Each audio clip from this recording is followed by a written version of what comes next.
160. He's gone. So unfortunately our seat plans are slightly on hold right now because I think I found the right seat and I ordered it, and if that doesn't work, we're gonna have to end up building something totally crazy and totally custom. And I know I'm sure you guys are probably like, yeah, build something crazy, but I really don't want to spend hundreds and hundreds of dollars building a custom seat. So for now, the thing we're gonna move on to here is cleaning up the shitty paint. And so here's the thing, if you're gonna spray an engine, you need to make sure you use high temp paint, because if you don't, what you're gonna get left with is this type shit right here. You can see it's all bubbly and nasty and comes off on your finger. You don't want that.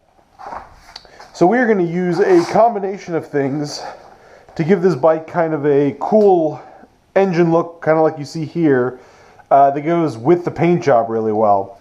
And so the other day I bought this, which is a 3-inch, and it's kind of big for this. So today I went and bought this. I'm sorry, this is a 4-inch.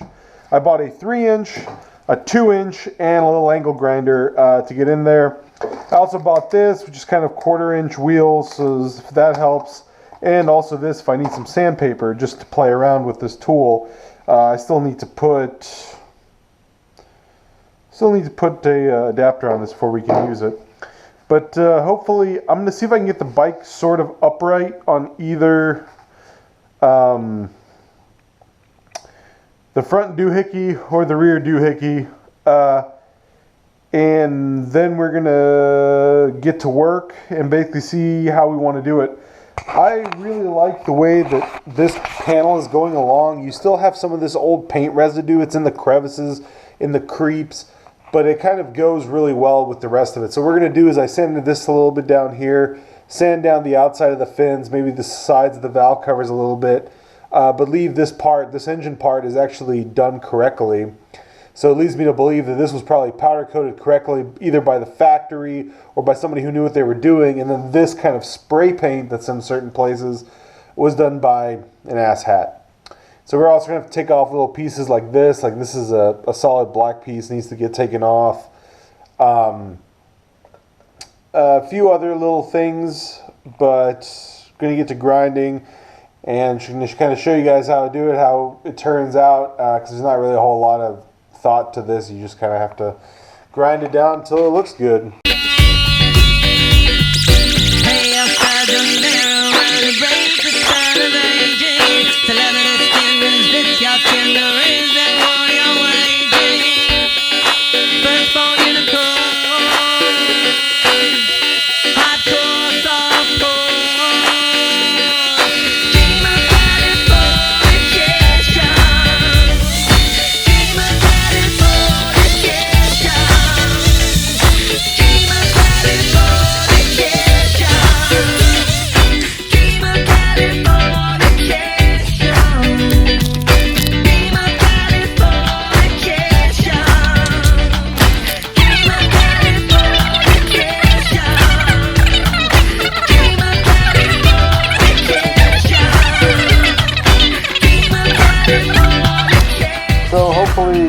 We don't have to fully remove these, but these now have a little bit of wiggle room, and I think that actually should be enough to get all the stuff done I need to get done. So then put the gloves and shit and ear protection and face protection back on and get back to it.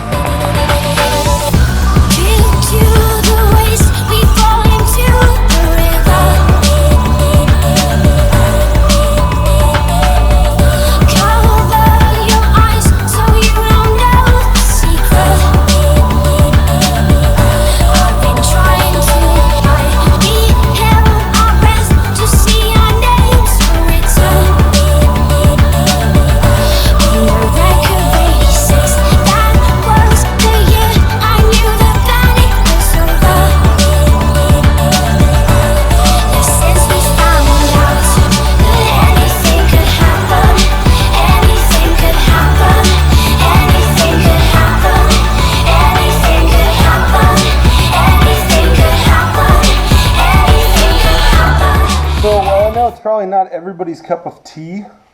I really like the kind of faded look that this has given it. Again, The block itself is powder coated. The block and heads are powder coated. It's just these valve covers that were sprayed not very well, and so basically took that down. And I really like the brush look. It's going to look good for years and years to come. It's not going to rust or anything because it's all aluminum, I think. And so I really like the way it looks. I think it really goes well with the paint job. And right now everything has like a layer of shitty paint on it. And so don't quite judge it from what you see on the camera. This bike is going to clean up really nicely, I think. So now that I got it up here, I think the next step is to reassemble everything on the other side as best I can before we move on to welding the exhaust. And this hanger has almost completely ripped itself out. If I kind of come over here, so you can see this weld completely came out. It's cracked here, cracked here. This weld has come out completely, and so I have it pressed in the best I can. And what we're going to do is we're just going to go through and we're just going to TIG it back together as best we can and install it. I mean, at the end of the day, there's not a whole lot that I can do with metal that thin. And I put in this much smaller 1/8 tungsten, freshly sharpened. And basically, we're just going to see what we can do. I got the AHP alpha TIG set to only 75 amps on the main, because this is obviously really thin steel. And I'm just going to feel it out with the pedal, and we'll see what we can do.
like a porn star. See you had enough and I just need a little bit more. New music, new mood, new position. New erotic sounds, it's going down. Now listen, I can hear your heartbeat, you sweating. I can paint a perfect picture, I get deeper and deeper. I told you how good job, work that, murk that, just the way you like it, baby. Turn a quickie into an all-nighter, maybe. The sex drive, it match my sex drive. Then we be moving this fast, it's a NASCAR ride. Switch gears, slow down, go down, boom down. You can feel every inch of it when we intimate. I use my tongue, baby. I leave you sprung, baby. I had your head spinning, saying 50 so crazy. Well, it certainly doesn't qualify as my prettiest work, but I think that it will actually hold up quite well. And since I don't have anything to weld stainless with anyway, I think this actually turned out pretty good. Everywhere that you see welds was actually broken. So the only place I really added a lot of material was in here, because this was the worst. And then back over here as well, that was a little cracked and broken. So now what we're going to do is we're just going to grind this down a little bit, give it some flat black, and then grind down again maybe, just to kind of make sure that it has a uniform color and doesn't stand out quite as much.